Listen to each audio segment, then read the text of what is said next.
I welcome you all my dear student. आज की story है जिसका नाम है importance of self worth. Importance का मतलब क्या होता है? महत्व। ऑफ मतलब का, किस चीज का महत्व? सेल्फ वर्थ मतलब खुद की कीमत, खुद के मूल्य का महत्व, है ना। अपनी खुद की कीमत समझना चाहिए कि हम क्या हैं, है ना। हमारी क्या कीमत है, हमारी क्या वैल्यू है ना, हमारी क्या सेल्फ वर्थ है। समझ गए? तो अपनी कीमत समझो। इंपॉर्टेंस ऑफ सेल्फ वर्थ मतलब खुद की कीमत का महत्व। क्या इंपॉर्टेंस है हमारा, है ना, हमारा खुद का, है ना, हमारी क्या कीमत है, हमारा मोल क्या है, उसको समझो, अपने मोल को। ठीक है ना। तो ये यहाँ पर ये इसका नाम है स्टोरी का, और बहुत ही मजेदार स्टोरी। इसको सुनने के बाद आपको पता चल जाएगा कि आपकी सेल्फ वर्थ क्या है। ठीक है ना, कि आपकी कीमत कितनी है। आपकी कीमत कभी घटती नहीं है। ठीक है, आपके जीवन में चाहे दुख हो, कठिन परिस्थिति आ जाए, लेकिन आपकी वैल्यू कभी कम नहीं होती। ये चीज आपको यहाँ पर एहसास होगा। ठीक है ना। जैसे कोई व्यक्ति गरीब है तो अपने आप को बड़ा छोटा समझने लगता है ना, और जब अमीर बन जाता है तो अपने आप को बड़ा महान समझने लगता है। तो इन सारी चीजों से आप परे हो जाएंगे। आपकी कीमत जो सेल्फ वर्थ है, आपके नजरों में आपकी जो कीमत है वो हमेशा सेम ही रहेगी, चाहे आप अमीर हो या गरीब हो, आपके जीवन में सुख हो या दुख हो। ये स्टोरी को पढ़ने के बाद, बहुत ही प्यारी स्टोरी। ओके, ठीक है। तो समझते हैं, आपको रीडिंग तो पढ़ने में, reading, translation, hard work, grammar, structure, English तो आप सीखने ही वाले हैं, लेकिन स्टोरी के माध्यम से जो आपको मोरल वैल्यूज है, जो शिक्षा आपको मिलेगी, वो भी बहुत इंपॉर्टेंट है। पूरी स्टोरी डिस्क्रिप्शन बॉक्स में मैंने देके रखी हुई है, पहले वीडियो देख लीजिए, उसके बाद आप खुद से ट्रांसलेट करके स्टोरी को समझने की कोशिश करना। ओके, यहां से हम स्टार्ट करते हैं। ओके, एक एक ग्रामर भी बताऊंगा। At a workshop for students, ये एक प्लेस को बता रहा है। एक वर्कशॉप, एट मतलब पर, कहां पर? जब भी आप किसी छोटी जगह की बात करते हैं ना, तो एट लगाते हैं। जैसे मैं बोलूं मैं मुंबई में रहता हूं, तो मैं कैसे बोलूंगा? I live at Mumbai. At Mumbai. कई बार इसको आप मुंबई को इन मुंबई भी बोल देते हैं, लेकिन छोटी जगह है तो आप इन भी लगा सकते हैं। इन, चलो, I live in Mumbai. Okay, लेकिन आई लिव इन दिल्ली। लेकिन आप किसी गांव में रहते हो तो काफी छोटी जगह हो गई, तब आपको एट ही लगाना पड़ेगा। जैसे मेरे गांव का नाम है आई लिव, मैं रहता हूं एट कामठी। कहां रहता हूं? कामठी। तो ये छोटी जगह है तो यहां पर एट लगाऊंगा। ठीक है। तो इस टाइप से जब भी किसी छोटी जगह, प्लेस को जब आप दिखाते हैं, तब आप एट लगाते हैं। ये एक एट का इस्तेमाल है। तो एट मतलब पर, कहां पर भैया? अ वर्कशॉप, एक कार्यशाला। फॉर मतलब के लिए, किसके लिए लगी थी वर्कशॉप? वो फॉर, के लिए। स्टूडेंट्स मतलब विद्यार्थियों के लिए, विद्यार्थियों के लिए एक कार्यशाला थी। वहां पर क्या हुआ? अ मोटिवेशनल स्पीकर, एक प्रेरक। मोटिवेशनल मतलब जो प्रेरणा करता है, मोटिवेट करता है, आपको प्रेरित करता है ना, उसको बोलते हैं मोटिवेशनल। एक एडजेक्टिव है। मोटिवेशनल स्पीकर मतलब प्रेरक वक्ता, जो आपको प्रेरणा देता है ना, आपका जोश बढ़ाता है। ओके, वो क्या करता है? एक मोटिवेशनल स्पीकर क्या करता है? बिगिंस मतलब शुरू करता है, हिज स्पीच अपना भाषण। अब यहां बिगिंस क्यों लगा है? क्योंकि प्रेजेंट में चल रही, प्रेजेंट इंडेफिनिट टेंस में स्टोरी चल रही है। ठीक है ना, इसलिए बिगिन में एस लगा के बिगिंस लिखना पड़ा, क्योंकि सब्जेक्ट सिंगुलर है ना। देखो, अ मोटिवेशनल स्पीकर, एक स्पीकर की बात हो रही है, इसलिए वर्ब में आपका एस या एस लगाना पड़ेगा, क्योंकि सब्जेक्ट आपका सिंगुलर है। समझ गए? हाँ, ये प्रेजेंट इंडेफिनिट टेंस का ये रूल है। अ मोटिवेशनल स्पीकर, एक प्रेरक वक्ता, मोटिवेशनल स्पीकर शुरू करता है, बिगिंस शुरू करता है क्या? हिज स्पीच अपना भाषण। भाषण को क्या बोलते हैं? स्पीच। बाय शोइंग, बाय मतलब के द्वारा, शोइंग मतलब दिखा के, दिखाने के द्वारा, या आप डायरेक्ट बोल सकते हैं बाय शोइंग मतलब दिखाकर। क्या दिखाकर? By showing what? A $20 note, एक $20 का नोट दिखाकर। ठीक है, बाय शोइंग मतलब दिखाकर। अ $20 नोट, एक $20 का नोट। ये अमेरिका की मुद्रा होती है, डॉलर। इंडिया में जैसे रुपी चलता है ना, रुपीज, वैसे ही वहां पर डॉलर चलता है। तो एक $20 का नोट दिखाकर अपनी स्पीच को वो शुरू करता है। ठीक है।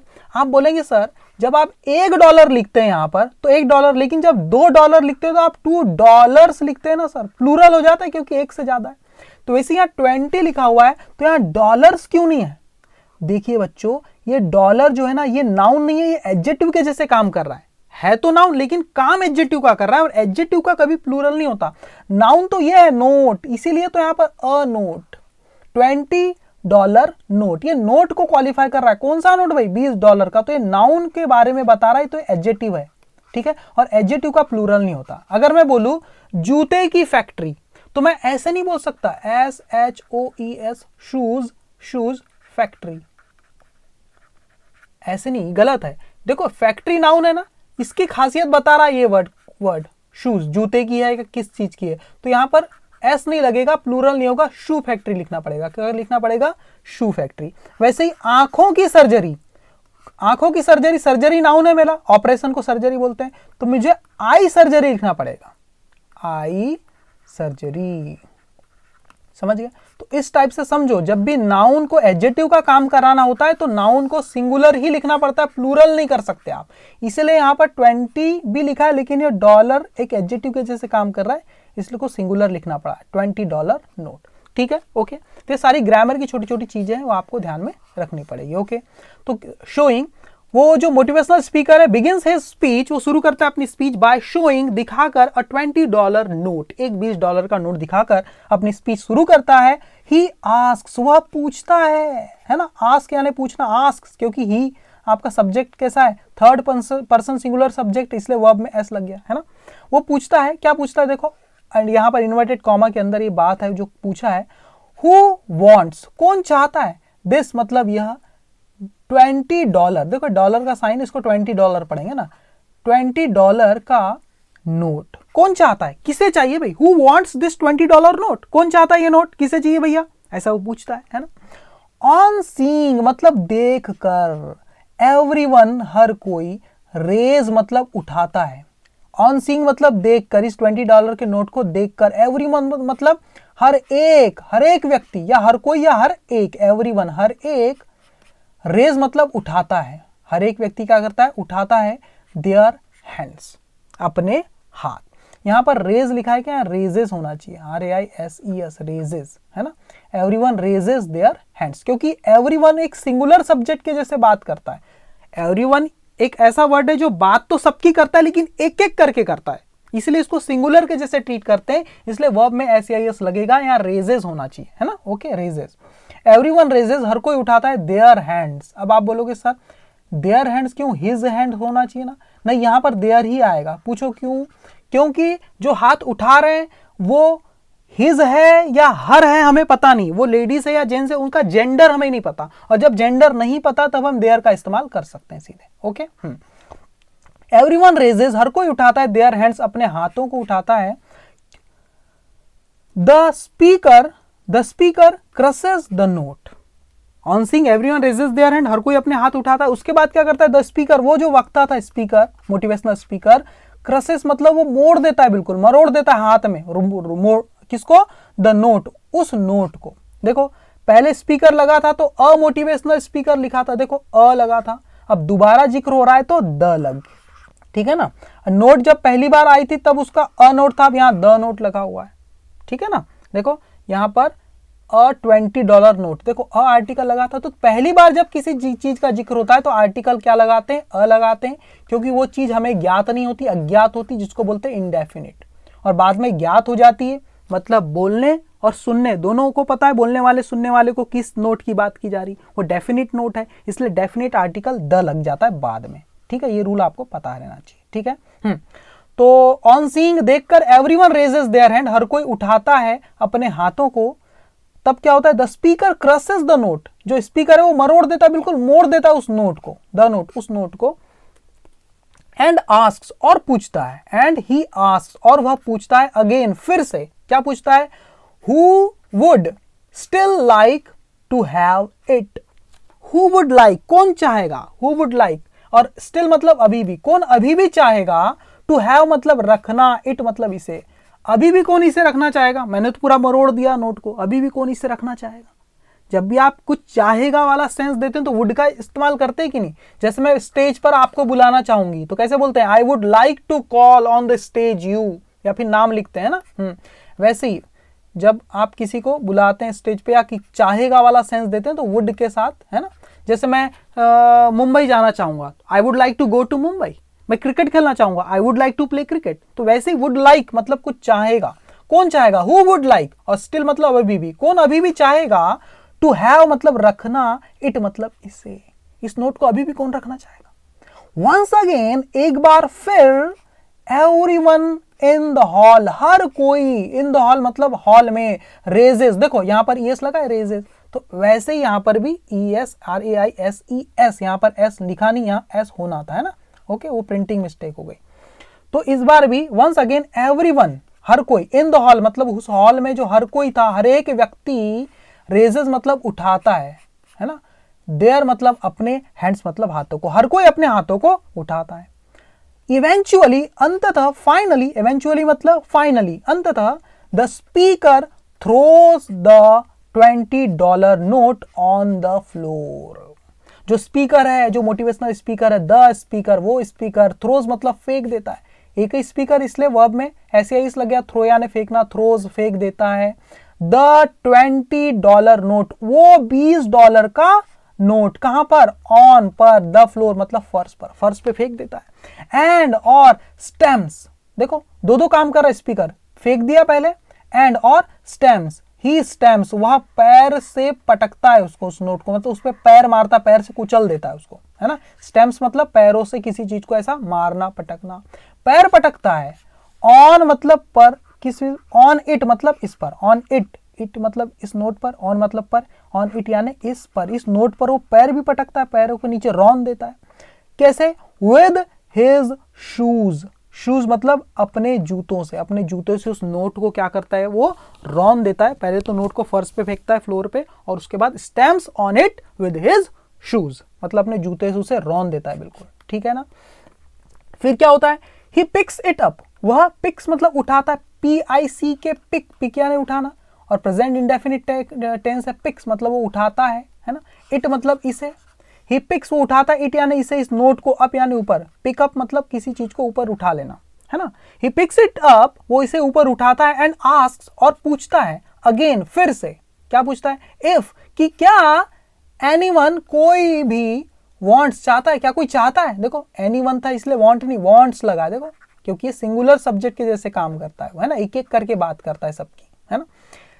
If anyone wants it now, क्या कोई चाहता है, इट मतलब इसे, नाउ मतलब अब, क्या अब भी कोई इसे चाहता है, इस नोट को लेना चाहता है। अब क्या होता है देखो, all the hands go up, all the hands, all मतलब सारे, दी हैंड्स मतलब हाथ, सारे हाथ, गो मतलब जाते हैं अप यानी ऊपर, यानी ऊपर उठते हैं, सारे के सारे हाथ ऊपर उठ जाते हैं इस बार भी, ऑल दी हैंड्स। अब हैंड, एक हैंड की बात नहीं हो रही, हैंड्स लिखा है इसलिए गोज नहीं लिखा है, गो लिखा है, क्योंकि आपका सब्जेक्ट जो ऊपर उठ रहा है वो हाथों की बात की जा रही है ना, सारे के सारे हाथ ऊपर उठ जाते हैं, ठीक है ना, ओके।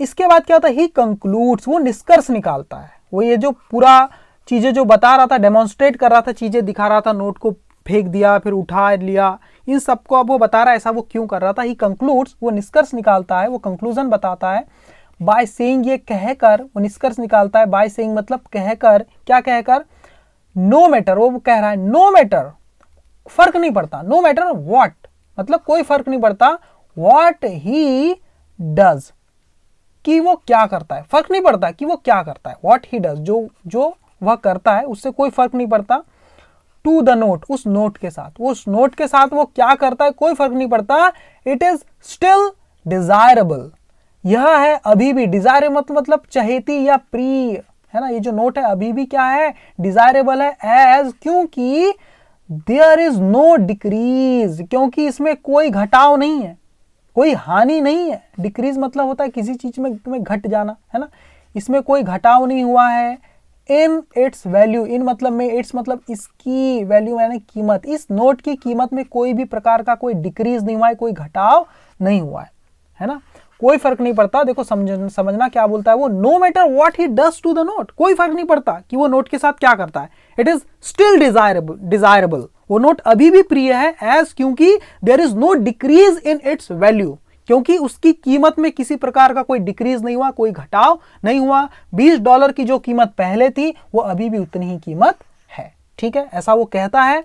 तो इससे हमें क्या शिक्षा मिलती है इस स्टोरी से, no matter how difficult circumstances life gets, no matter का मतलब क्या होता है, फर्क नहीं पड़ता, हाउ डिफिकल्ट कितने मुश्किल, सर्कमस्टेंसेस मतलब हालात, कितने भी मुश्किल हालात, लाइफ गेट्स मतलब लाइफ में आते हैं, लाइफ को मिलते हैं या लाइफ में आते हैं, कोई फर्क नहीं पड़ता।